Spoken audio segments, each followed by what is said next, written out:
Hello, and welcome back to Umineko When They Cry, episode 31. Last time, let's see, we had family dinner. That didn't go very well, because they started talking about Beatrice, and no one's being very becoming about the, witch in the room. Yes. Oh. Yeah,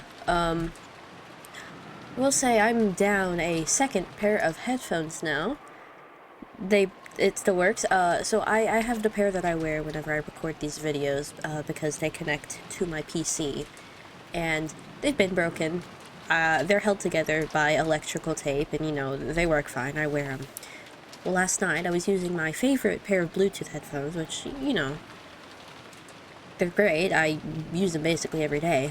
I get back into my room, I go to put them on, and they've just detached from the thing, so now, like, whenever you put them on, the one side just kind of hangs there, and, like, it still works, but even though I kind of taped it to hold it in place, it's just, it doesn't really work, and it's the second pair of headphones within the span of, 3 months, I'd say. So, it's me, electrical tape, and my headphones against the world, I suppose. Anyways, I feel bad that I didn't go as long as I wanted to yesterday, so that's why you're getting a random episode on a Wednesday. If you wait for these live. For watching this sometime in the future, hello. Hi. Let's get into this. Hideyoshi's claim that advertising doubled the taste was apparently right. After being chased out to the guest house, the kids and Nanjo had gathered in the cousin room and were eating the cake that Kumasawa had brought for dessert. Nanjo just hit with the kids, I guess? Sure.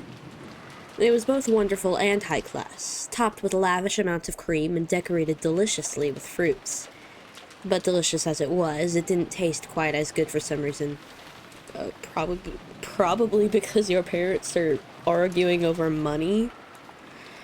I mean, I feel like you got kicked out of the thing. George is 23 and forced to be with all the kids. Got good at on selling it. It isn't nearly as good. Oh, you don't need him to enjoy dessert. You don't need him, okay? And if we ask Kumasawa-san to sell it, she'd just say it's made of mackerel. Really? You can make cake from mackerel? Oh, sweet Maria. Oh, absolutely. And as you can see with this very cake, if you mix the squeezed juice of mackerel with flour and eggs before cooking, it comes out all fluffy. Ho. That'd be incredible if true. Maybe mackerel cake will show up on the new menu at one of Father's restaurants.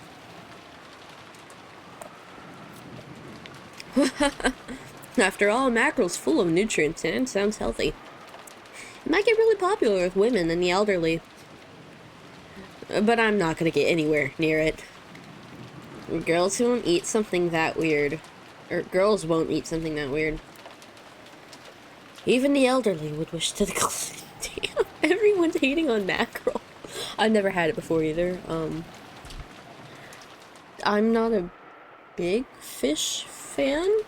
I like fish sticks, but, I've had, I think I've had catfish before.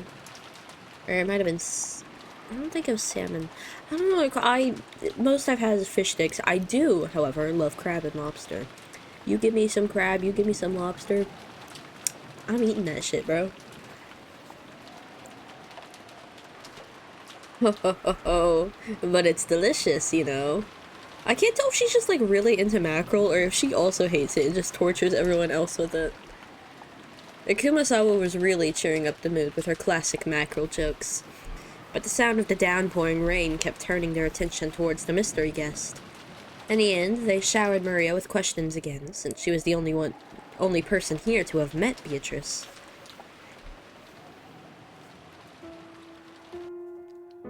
Uh-oh, we got the ominous music. I can't believe she was actually telling the truth. You make it sound like, though you've never believed it, this Maria meets a witch business isn't news to you.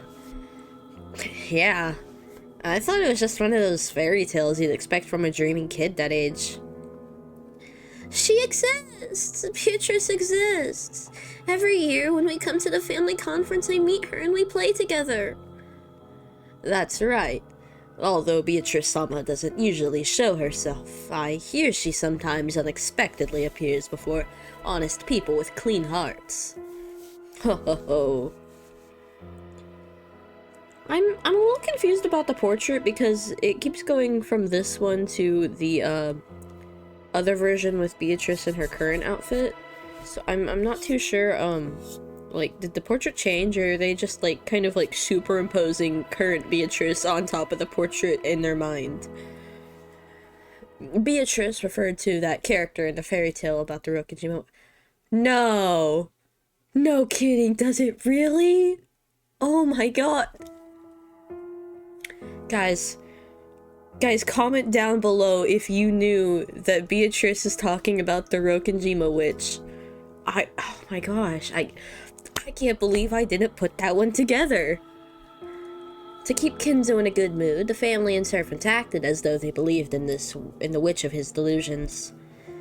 That's how Rokujima's fairy tale, or maybe ghost story, had come into being. To the family members who knew that backstory, the fairy tale of the Golden Witch wasn't something to be taken too seriously. However, they were never able to say that out loud in front of Kinzo. Because of that, the legend of the witch carried a lot more weight to someone like young Maria, who didn't know the story of how it had come into being. That's why Maria believed in the legend of the witch. She accepted it entirely. That was only natural for an imaginative girl who believed in witches. So people had avoided saying things that would betray her dream. On the contrary, they had worked together to say and do things that would help liven up her dreams without her knowing. So when Maria-chan was showing us that candy that supposedly came from Beatrice, I figured someone subtly slipped it into her handbag. I have done similar things a few times in the past. You know, I'm so glad Nanjo can come and be hip with all the kids. This is like the most he's done, if I'm being honest, and that's not hating on him, because honestly, he's staying out of stuff that doesn't really pertain to him, and he gives insight when required, but other than that, he's rather drama-free. He's just, like, painfully average, I guess. Secretly placing sweets somewhere. And I imagine even Kumasawa-san, or rather all of the servants and everyone in the Ushimiya family has done it once or twice. So if it'll make a small, innocent kid happy, you might place a sweet somewhere and have everyone join in on keeping the secret alive for her. Come to think of it, I'll bet you do that kind of thing all the time, George and Iki. Who knows? It'd probably be boorish to admit such a thing out loud. George admitted it while being extremely wary that Maria didn't find out. In other words, it's kind of like Santa Claus. To protect a kid's dreams, the parents plot together and lie, setting presents at the bedside of a child fast asleep. After all, you want to protect the kid's dreams, right? Obviously, I've known Santa doesn't exist for a long time now. But if there's no reason to wake up from a dream like that, I wish I could have believed it all my life. That kind of reminds me of how, like, in Christmas movies about Santa specifically, like, the kids will believe in Santa and then the parents don't. How do they think the presents get under the tree? Where do the parents think the presents are coming from? Like, I'm so... I don't know. Because adults know that the world is filled with terrible things, they all want to at least protect the pure dreams of a child. Beatrice exists! Exists! Yes, she does. Beatrice-sama does exist, right? Some time ago, when I was drying mackerel to make some black tea, suddenly... Well, it basically goes something like that. Supposedly, at least. So, simply put, this was supposed to be a witch that no one but Maria believed in. Are we not gonna hear Kumasawa's story? I wouldn't phrase it quite like that. The point isn't that we didn't believe. We were all trying to give her a chance to believe. So this is about not betraying a child's innocence. But Santa doesn't exist in reality.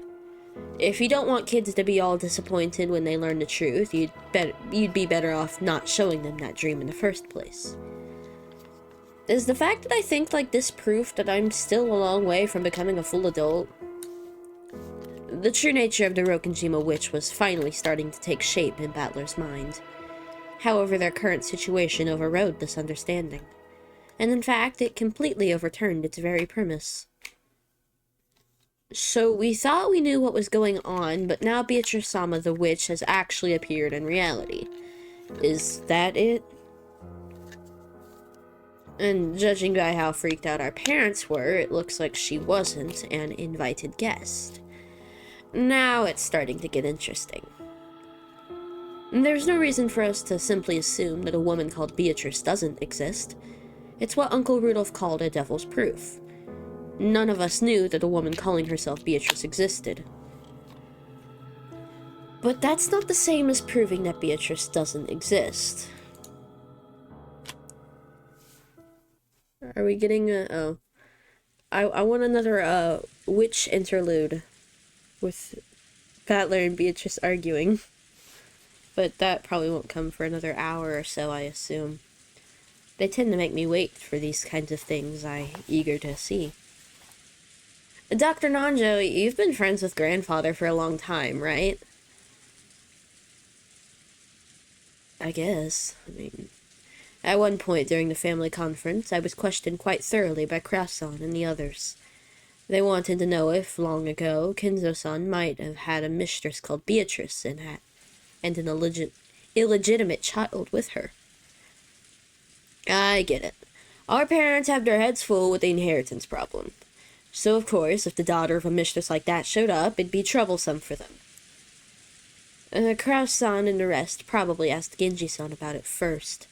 However, Genji-san is an aide who's sworn loyalty to Kinzo-san, and is probably a friend more trusted by Kinzo-san than myself. I doubt he told them anything.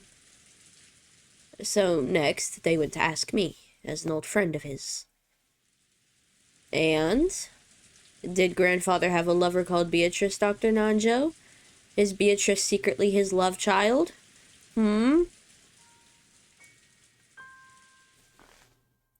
He did. Oh, wait, whoa, I wasn't expecting him to actually say it. Stop it.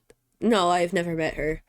However, I have heard from Kinzo-san that he had a relationship with a woman like that. Not that kind of relationship, he's probably just talking about the pact he made with her. Right? Right? He said she passed away a very long time ago. What? No. No. She's dead. So, did the two of them have a kid? Oh, wait. Okay, hold on.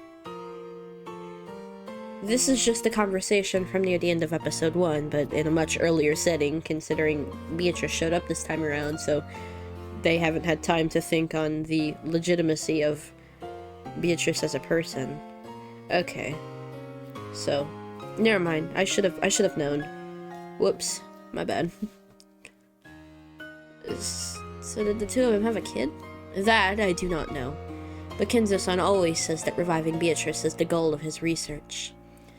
Usually, if one loses a mistress but has a child left behind to remember them by, they pour all of their love onto that child. Therefore, we naturally assume that there was no such child between Kinzo-san and Beatrice. Oh. Yeah, okay, see, it's this portrait that's throwing me. Are they all just imagining the same thing? Like, yes, I see it. If the witch was alive today, she would look like this, and you know, they have like this collective thought in their minds. Are the Ushirmiya a hive mind, you think? So that leaves us with another devil's proof. Yeah, it's impossible to prove that the child between him and a mistress didn't exist. So now that this child has actually appeared, we have to assume she did exist after all. That's a bit of a rushed argument. It's more realistic that someone caught wind of the trouble with the Ushirmiya family inheritance, knew about grandfather's relationship with a mistress long ago, and impersonated her, trying to take a slice of the inheritance for themselves. Sure, that is realistic, but we can't deny the possibility that she really is an illegitimate child. One who lived in isolation, forgotten by grandfather, and who's returned for revenge. Right? Revenge? What do you mean? Sorry. Sorry. Guys just like to dramatize stuff to make it sound interesting. Okay, buddy. Bro thinks he's guts. Like, come on, bro. I've seen too many weird dramas. Normally that might have come off as a light joke, but the joke had landed after an uninvited mystery guest calling herself Beatrice had marched in on the day of the family conference, where the bloody argument that the inheritance had become took center stage. There was no way Battler's joke would be welcomed with laughter. Damn, humor the guy a bit. So it was a really big help when Nanjo laughed brightly to calm everyone down. See, Nanjo, he's not a bad guy, he's just there. Ha ha ha ha ha. I see, that does sound quite intriguing. I would love to read a novel with a plot like that.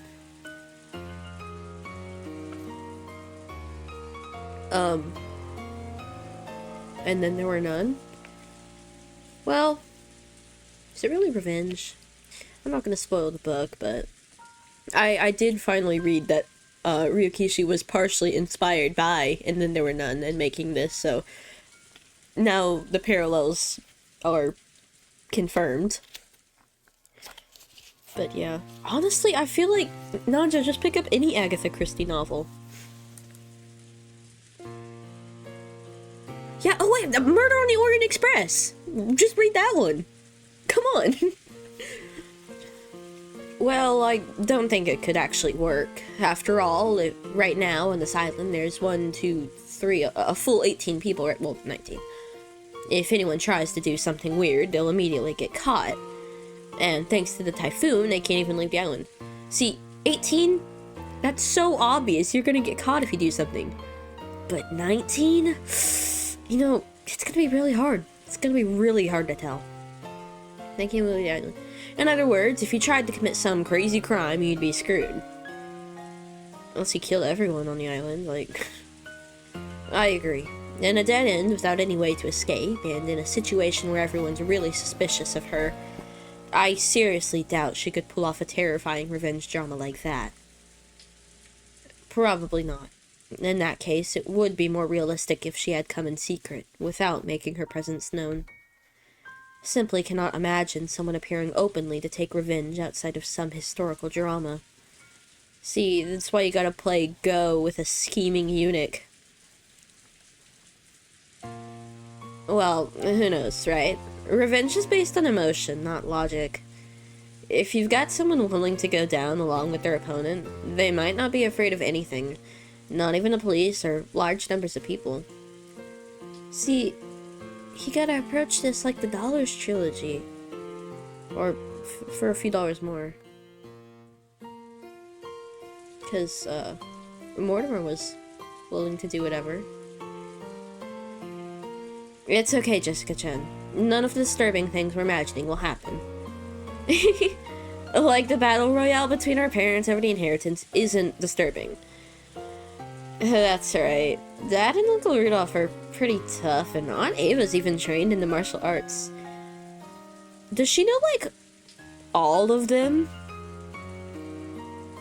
Because, honestly, I hold on. Hold on, I gotta look at Ava. Right there. Yeah, that's her, that's pretty bad. She, you know, I think she would kick ass at Savat. Like, she'd do really good. Probably, actually, well, I can't remember all the ones she said she did. And, was Muay Thai one of them? I feel like she'd also look really hot doing capoeira. God. What a woman. She's a bitch, but what a woman. We'll be fine. Yeah. Jessica didn't say it out loud, but she'd vaguely noticed that her own father stood in opposition to all the other siblings on the inheritance issue. Well, you know, they usually played nice in front of the children, but when that pretense was lifted away, like it had been at dinner, the result would be a tumultuous uproar. After realizing this, it was only natural for Jessica to be frightened at the thought that her parents might get caught up in some kind of trouble. Yeah, you know, it'd be kind of crazy if they were murdered. And become human sacrifices for something terrifying, but, you know, that would never happen. I mean, even the thought alone of that happening, ludicrous, honestly. Seriously, Georgianiki's right. Nothing's gonna happen. Even if she pretends she's a witch. What can a single human woman who can't even use magic do? I sense a grave error has been made. Battler, she can hear you. Okay, yeah, the ominous thunder. Is that her? Oh, it's Maria. Maria, now's not the time for this, baby girl. The sudden creepy laugh made all of them jump, and when they realized the strange laugh was coming from Maria, they were shocked again. Is it gonna be Beatrice speaking through her? Again? Oh, I see. So that's how you see it, Battler. What is? Don't laugh all creepy like that. You accept Beatrice's existence, for now. At least you accept her as the 19th person and the guest. But that's all, right? You don't accept that the 19th person Beatrice is a witch, right? Huh? Of all the crazy things to say, of course that's what I think. Battler, you're supposed to be lying to her, remember? Witches couldn't possibly exist. The only possibility is that she's a human woman claiming to be a witch.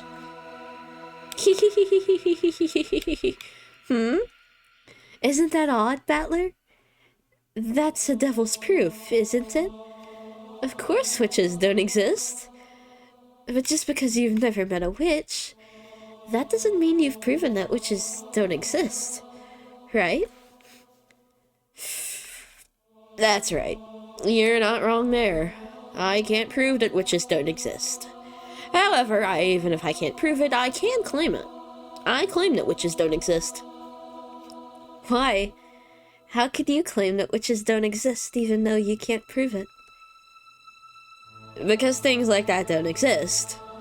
Duh. So that's QED? I don't know what that means. Question, evidence, decision? Is that what it is? You finished your proof without any evidence or basis?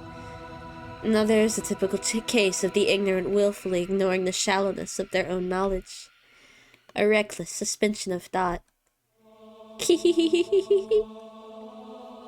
Then there's only one way to resolve this, Maria.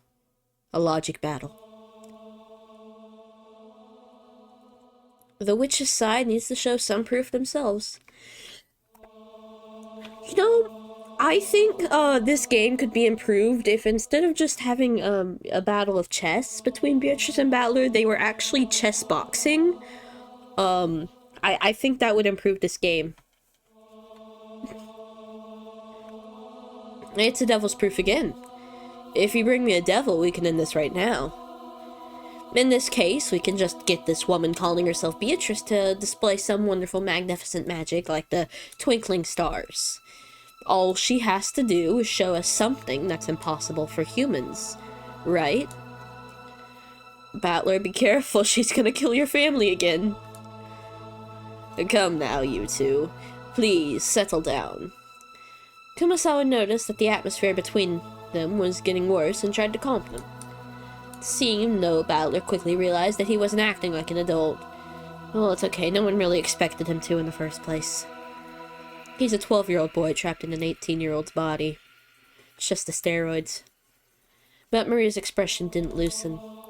As she laughed creepily, she kept staring at Battler. You quit it too, Maria. Let's get back in a good mood, okay?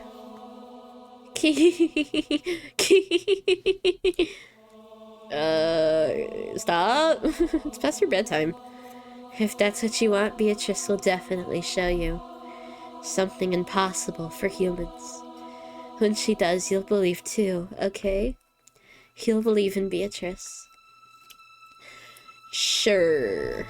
If she lets me have a look, I'll believe. It's a chess debate between the witch and you, Battler. Yes, it is. If you get checkmated, he'll believe in the witch. Ooh, I like the way you put that. The witch shows her magic. My king is put into check.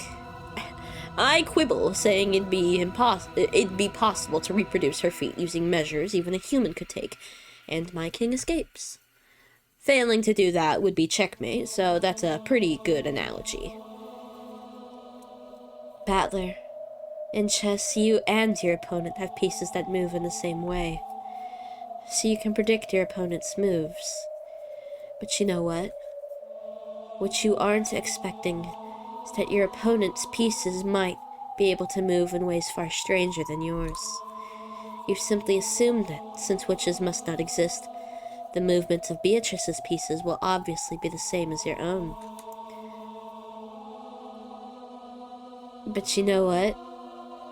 Sorry, Battler, but your chess partner isn't human. She's a witch. She can move her pieces in ways that humans can't.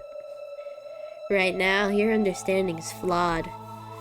Battler, you like Aunt Kiri's chessboard thinking, right? Yeah. Okay, so episode 1 presented the chessboard thing as a new concept to Battler, I thought. Like, it was after dinner when they had that whole discussion about that. But in this case, they haven't had a chance to talk about that, so how does Battler know? Yeah, I like that style of thinking, where you stand in your opponent's shoes. And that's why you'll get stuck. Even though your opponent is a witch, you won't accept it. So you can't understand the moves a witch might make, and your chessboard thinking won't work. Your knowledge of your opponent is mistaken. The very first premise of chessboard thinking is broken down. Ah, so that's your game. You cannot win in chess against a witch. She plays 4D chess, blindfolded.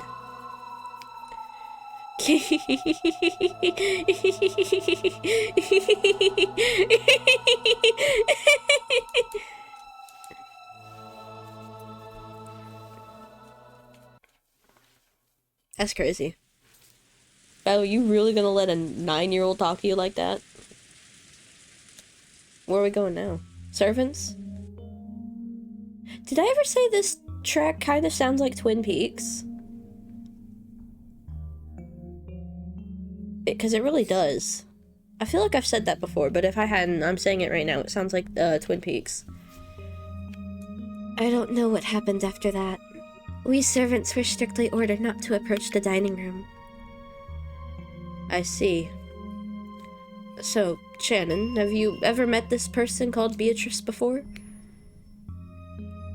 Yeah, a few times actually. Funny you ask.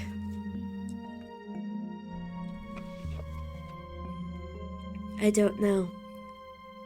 Shannon, were you lying? she trying to spare George, or is she trying to detach herself from Beatrice in the situation? That was a slightly odd way to say it. It didn't quite sound as if she was saying her memory was hazy. For us servants, Beatrice-sama is the second master of this mansion. Some people say we've spread that rumor because of the master's influence. But even when I just started working here, the story of Beatrice-sama was already being whispered of. I've heard about it before. If you don't show her respect, you'll get cursed, and at least one servant actually did meet with an accident, right? Yes. But it's true that some people believed more than others. I, believe respect for that sort of thing shouldn't be forgotten, so I have never doubted that she exists. I vaguely believed that a, shadowy being called the Golden Witch existed. And then that witch, whose existence was so shadowy and obscure, actually showed herself and entered openly through the entrance hall. Is that what happened? I don't know. I don't know anything. When you brought her dinner, did you talk about anything? I don't know. No, nothing. I see, still, a witch that eats food somehow doesn't sound so realistic. What? Can witches not eat anymore? Come on, George. Maybe, after all, it's just someone who knows about the witch legend on this island. Someone who's taking on Beatrice's name.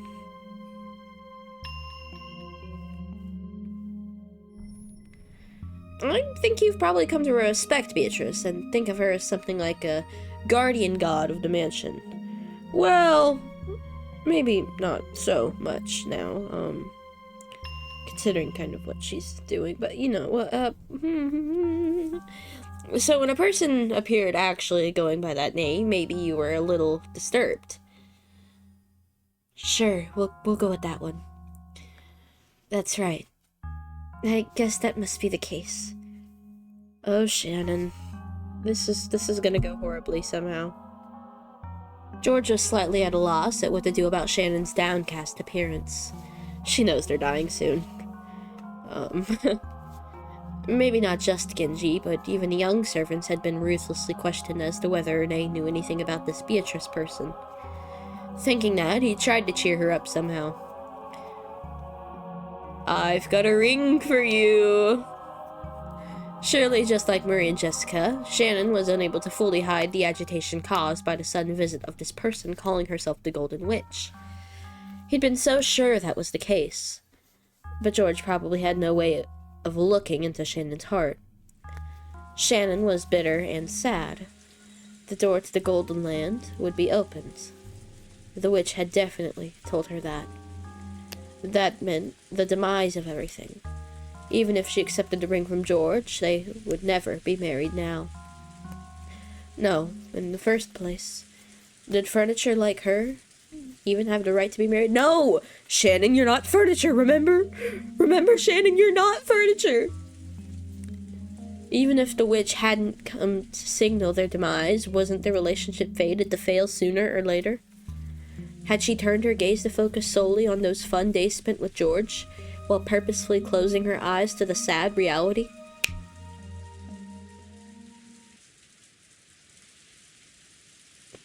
What's wrong? You really haven't looked well for a while now.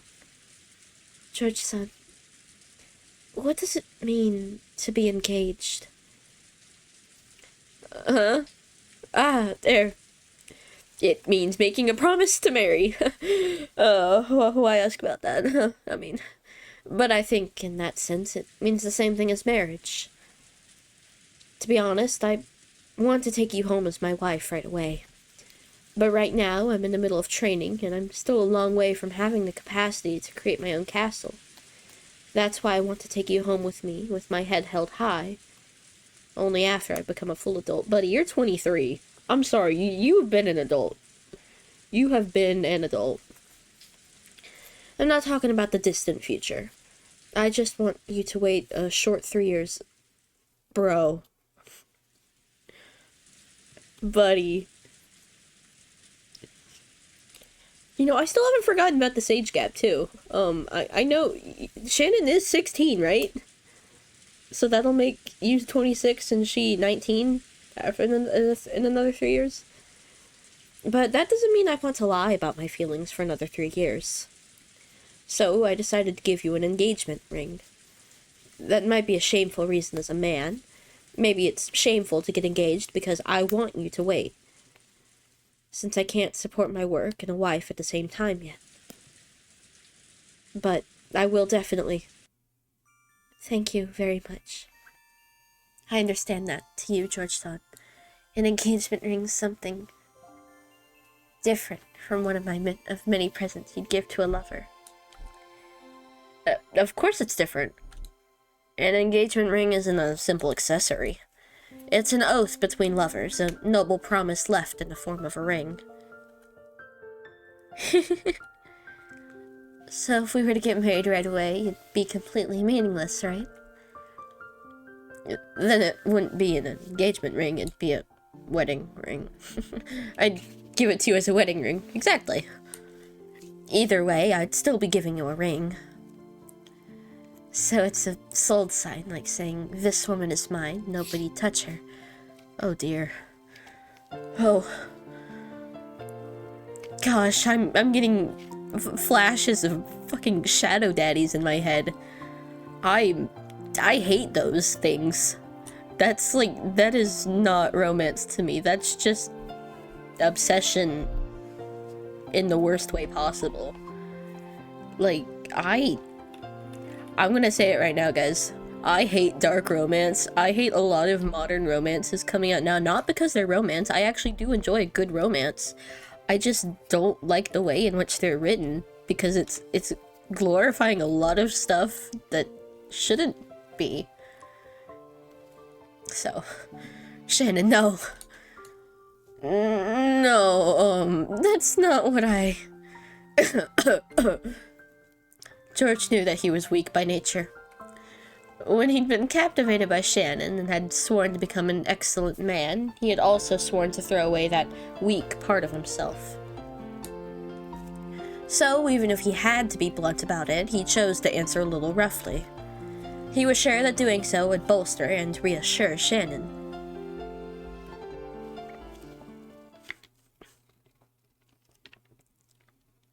Marry me. No, that may be true. Sayo, I'll make you my wife. I won't give you to anyone else. I'll make you mine alone. So no one will lay a hand on you, oh dear. George, no. No, he's transforming into a CEO as we speak. No, no, stop it, stop. That's what this ring is. Without a doubt. Thank you very much, George-san. I'm truly happy. Then George-san got down on one knee and held out the ring box. If it was decided by fate that this engagement ring, that this promise could never be fulfilled, would you still give it to me? Shannon tried to ask that, but she swallowed her words. I love this song. Oh my god. It's beautiful. If you know what the song is called, please comment.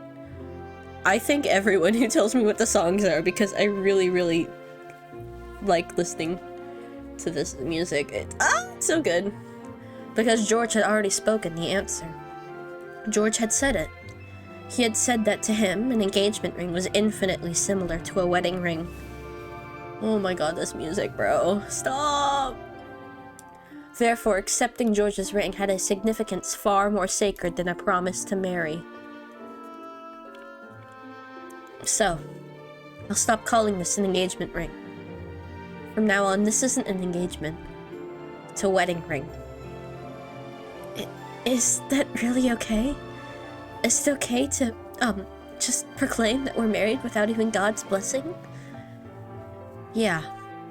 That's enough to tell God, Father, and Mother about it afterwards.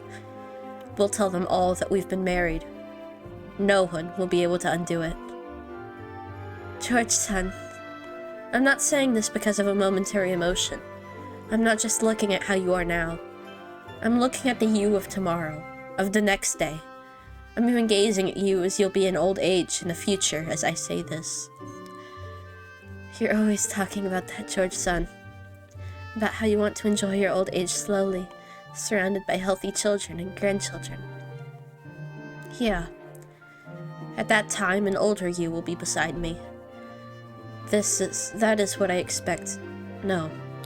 What I foresee. Yes. Because that day will surely come. Will it surely come? Yes. Surely. Definitely. And this ring proves it, without words. Please, show me. Uh-huh. Here it is. George, thinking he was being told to show her the ring, hurriedly took out the ring box. No, she wants you to show her your love. Your love, George, the one thing in the world that conquers all. Even though he had practiced so much, he hadn't been able to do it cool. But Shannon wasn't looking at that. In her straight and direct gaze were vague tears and a smile. She focused her eyes on George's eyes. No, on something she could see beyond his eyes. Please, show me that future. Stop, wait. I'm kind of getting emotional. I don't think a game's ever done this to me before. Hold on, give me a oh my god. Yeah, I'll show you. Surely. I promise it. And not just until old age. After we die too. Even when we become spirits, we'll always be together. My god. Shannon wiped away her tears and took the ring box. Inside was a diamond ring worthy of blessing the two of them. George said the line that he'd practiced over and over again inside his head. I want you to put this ring on whatever finger you like, and have that be your answer. So by tomorrow morning. Shannon smiled, took the ring, and put it on her finger! Oh! With a completely natural movement, put it on the finger of her left hand. It really had looked like such a natural, ordinary movement. And for a while, George was stunned. This is my answer, George-san. Shannon. No, Sayo. Even when we become spirits, we'll always be together. George-san. Shut the fuck up. There was no blessing from God, no pastor to witness, nothing. But the two who were married proclaimed it. Two souls were joined here today. My god. Oh my god, bro. Stop. It's all gonna get ruined, of course. Beatrice, don't do this. Beatrice, I love you, but don't do this. Oh. Cannon, little bro. Come on, little bro. It's okay.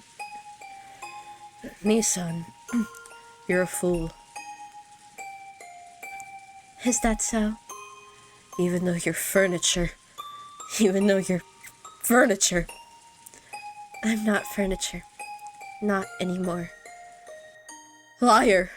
Why are you fooling yourself? Even though you know you can never become human. Even though you know you can't become human unless you go to the Golden Land. Knowing that, why did you abandon the promise that would let you go there? Oh, right. By accepting the ring, that promise with Beatrice-sama comes to nothing, doesn't it? I kissed her shoes for you, Shannon. I kissed her shoes. I'm sorry.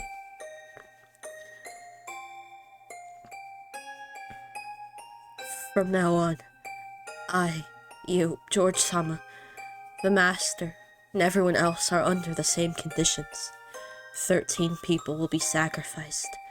Only 5 people will be invited to the Golden Land. And you rejected one of those places yourself. That's odd. It looks like you're the one with regrets, Canon-kun. You're the one with regrets, aren't you, Nissan? You got engaged, right? Even though you knew it was a fate that would never be fulfilled. Yes, but I'm not engaged. I'm married. Yes, I promised that we would always be together for eternity. So you know what? In that instant, our eternity was completed. Even if we become sacrifices, it's already completed. So, it's okay. Canon, you're the one who actually has regrets. We're furniture, right? We'll be freed no matter the result. So, it doesn't matter whether we go to the Golden Land or not. And yet you're set on going there. You want to become human no matter what, right? Why? Because I want to become human. I've had enough of being furniture. Why? I wanted to fall in love too. Tears were coming from Canon's eyes, and he howled. I liked Milady, and after seeing Milady that day, I started liking her even more. And when I heard that Milady also liked me, I was really happy. But I'm furniture, and I can't accept Milady's feelings. You're wrong. We may be furniture. We may be less than human. But that doesn't mean that we aren't qualified to love. I thought that if these feelings would never come to anything, I'd be better off not having them. I just decided that eventually I'd disappear, and that it'd definitely hurt her. No, that's wrong. I was just frightened. I was just afraid, thinking that any love that couldn't be eternal was best avoided. Even though their lives only last a few weeks, cicadas fall in love and then vanish. But you'll never find a cicada that refused to fall in love simply because it ended in a few weeks. Ugh. Ugh. It seemed that Canon was still muttering his regrets, but by now it was all jumbled up with his sobs. That witch is detestable. Why did she plant these feelings in me? If only she hadn't pulled that bizarre prank, I wouldn't have paid Milady any notice. Beatrice-sama is detestable. To make you cry bitter tears, she played games with your fate. But I don't think things went as the witch expected. After all.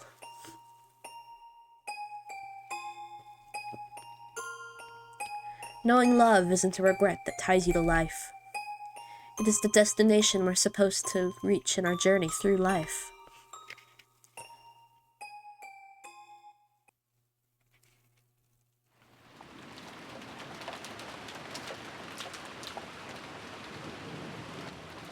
Oh, hey! Oh, she has her dress! Okay, wait, is this like a flashback? Well, now, Canon.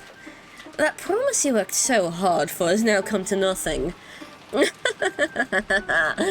Very well, then. With this, the conditions for all the pieces are the same. There are 18 pieces. 13 will be offered as sacrifices. Who will the 5 survivors be? Or else, will someone destroy the ceremony? Who? How?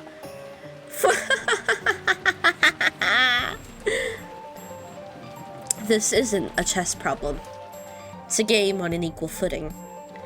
I won't be cornering you one-sidedly. You'll be able to frantically escape my advances and force a tie, an invalid match. At any rate, I doubt you can manage more than repeating that one over and over. It probably won't be that difficult for you. However, this invalid match will continue forever, until it eventually wears down your mind and kills it. That is when you'll accept your defeat and surrender to me.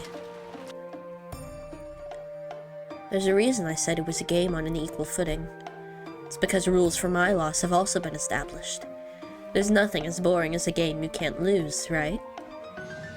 As for how to defeat me, that would be the epitaph that stands as an offering to my portrait. It's both the way to open the door to the Golden Land and the key to destroying my ceremony. I'll try to complete the ceremony in accordance with the epitaph. You'll try to solve the riddle of the epitaph, destroy the ceremony, and overthrow me. Solve the riddle hidden in the epitaph, and expose the location of the vast sum of gold I gave Kinzo. What result will this game show us? I'm expecting a good fight, okay? Entertain me, Ushimura Battler!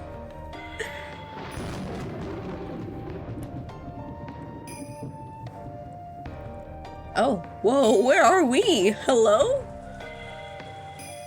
Why are we in a church? Is there a church in the mansion? I have no objections. Nati and I acknowledge it. I can't believe it. I don't want to. But this is the truth, isn't it? Nati, choose your words more carefully. She's this family's most honored guest. I also acknowledge it. Can't argue back. Yes, I acknowledge it. I have absolutely no complaints. I can't believe you actually... You have my honest respect. Me too. Incredible. I genuinely respect you. So I have to acknowledge it. Is Beatrice just talking to them? I acknowledge it too. Still can't believe it. Still, what can I do? You've proven devils. It's your victory. The devil's proof was once a convenient excuse you used to deal with unprovable facts. But now it's become your mortal enemy, has it not? Don't torture me, mighty witch. I've already acknowledged you. I resign. But Kiri... Is Kiri going to? Kiri, do you still have objections? I must have everyone in agreement. If you alone will not acknowledge my existence. As the witch laughed boldly, the siblings started getting frantic. They were afraid of displeasing the witch. Kiri lightly closed her eyes, and after keeping silent for a while, opened her mouth. My apologies. I resign. Only Kiri had faced the witch with stern eyes until the end. However, this had only resulted in her refusing to accept the truth for a short time. The truth, the being that was before her eyes, couldn't be denied. Devils had already been proven. Or so they say. I was informed by someone that, there will be surprisingly good arguments proving, that things can be done with humans and tricks. Because, I personally believed that, yep, nope, magic is real. But surprisingly, apparently there are going to be some good arguments, so... Maybe devils have not already been proven, as so suspected. I also acknowledge it. You are Beatrice, the Ushimiya family alchemist, and a user of great magic. I must acknowledge the fact that you are a witch. Oh, Kiri. Okay, so most people have already given in. I'm giving in to you. Watch me crumble. I'm giving in to you. I'm crying tonight. I'm giving in to you. Where are we going? We're approaching midnight. I forgot what time it was. I'm sure it's near midnight now. But first, we have...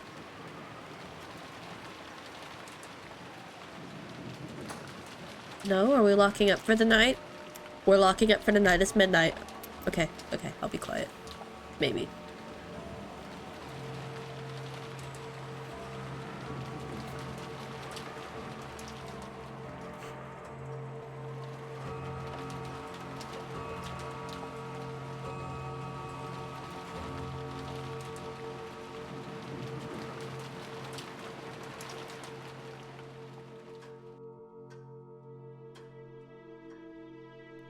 Okay, we're gonna get a look like we did before the first Twilight. So, all of the adults are in the church, or steeple, or whatever we want to call it. I don't quite know. Canon and Shannon. Nope, just Canon. Goda. Is Nanjo gonna be in a void again? Genji. In his office. Maria. Jessica. Battler George. Kenzo.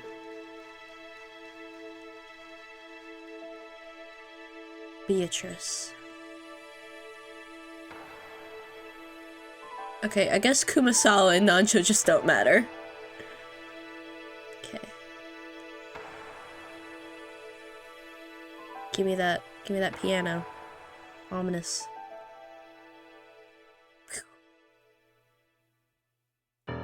There it is. Oh my god. Clock? Time me! The first Twilight. Yet again. I'm a little nervous. I don't know if I should end it here or not. I think I have to. Am I gonna get an achievement?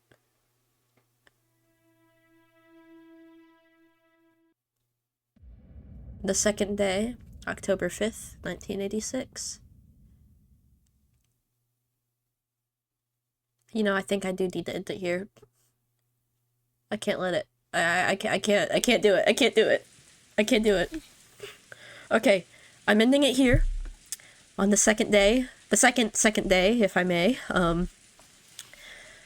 Oh man. I'm so scared for who's gonna die. Cause someone's dying. Wow. I hope you enjoyed this episode. I hope you are as eager as I am to see what happens. See who dies.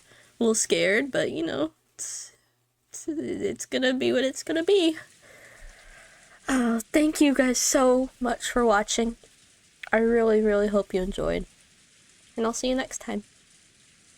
Bye!